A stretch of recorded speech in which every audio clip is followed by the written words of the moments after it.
class! Good morning! I'm Teacher Mary Joy. And bago tayo magsimula sa ating topic, tayo po muna ay manalangin.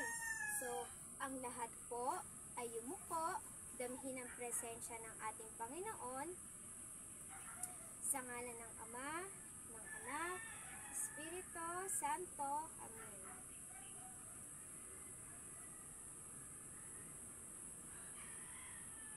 Morning class! So, bago tayo magsimula sa ating discussion, mag-stretch muna tayo ng mga katawan natin upang mas mabuhayan tayo at magising-gising, matanggal ang ating antok. So, class, mag-play si teacher ng song and susundan nyo kung ano ang gagawin ko.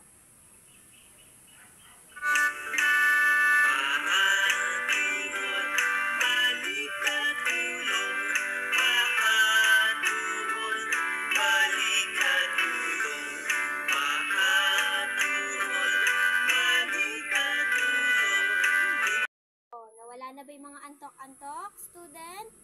So, ano sa tingin nyo ang kulay ng ulap? Sinong nakakaalam? Very good, blue. Sinong nakakaalam ng kulay ng araw? Okay, very good. So, sino namang nakakaalam ng kulay ng rosas?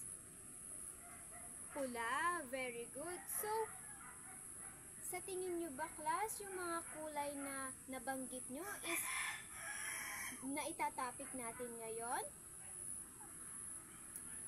Very good. So, ang mga kulay na iyon is ang ating itatapik ngayon. Ang tawag doon sa ating mga nabanggit na color is primary color. So, ang primary color is red, yellow, and blue. So, class, ano nga ulit yung tatlo natin primary color? Una is red, yellow, and blue. So, ang primary color, ito po ay pinaka-importanteng kulay. Kasi po, ang primary color is ang foundation para makapag-create tayo ng iba pang kulay. Nagigets nyo ba, class? Ang ating primary color is sila ang mga unang color. Red, yellow, and blue. Para makagawa naman tayo ng iba pang kulay, pagsasama-samahin natin yan para makapag-create. Halimbawa, class, ganito. Yellow and red. Pag pinagsama natin yan, magiging kulay orange. Kaya kung walang primary color, paano tayo makakagawa ng secondary color? Iyon po ay talagang importante para makapag-create tayo ng secondary color. Yellow plus blue is color green. So, anong mga bagay ba ang kulay green? Gaya ng dahon. O, yung damit ni classmate, kulay dahon, kulay green.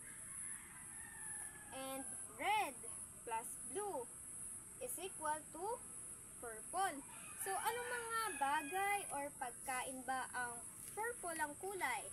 So, talong, ubas. Okay, class. Ito ay, may mga example ako dito ng mga arts. Makikita natin dito yung mga iba't ibang color na merong nasa primary or secondary color. Katulad nito. Diba, class? Nakaka-amaze kasi kung walang kulay or walang primary color, hindi tayo makakapag-make ng ganito kagandang artwork. So, talagang importante po ang kulay, lalo na ang primary colors. Ayan po, iba't ibang kulay ng logo. Kung wala tayong kulay, siguro po sobrang lungkot. Kasi black and white lang siguro or black ang makikita natin. Hindi katulad nito na sobrang makulay talaga na nakapagbibigay ng buhay sa atin. So, naintindihan ba, class? So, let's have an activity. Gamit ang mga coloring materials nyo, mga color, or anything na pangkulay, gamitin natin ito para mag-mix tayo ng colors at makapag-make tayo ng secondary color. Okay class, naintindihan ba? So, let's start na sa ating activity. So class, almost done naman na sa inyo. So, let's present your activity and i-describe nyo kung ano yung mga iba't ibang kulay or kung ano-ano yung nabuo nyong kulay gamit ang primary colors. Good class, palakpakan nyo naman yung mga sarili nyo. So, class, always remember, we have only 3 primary colors. Red, yellow, and blue. Understood, class? Sinong may mga katanungan? Baka may nalilito pa sa primary colors? Okay, wala naman. Can you tell me kung ano yung natutunan nyo ngayong araw? Okay, who wants to answer? You. Okay, very good. So, sa tingin nyo, bakit importanteng may kulay? Okay, Angel?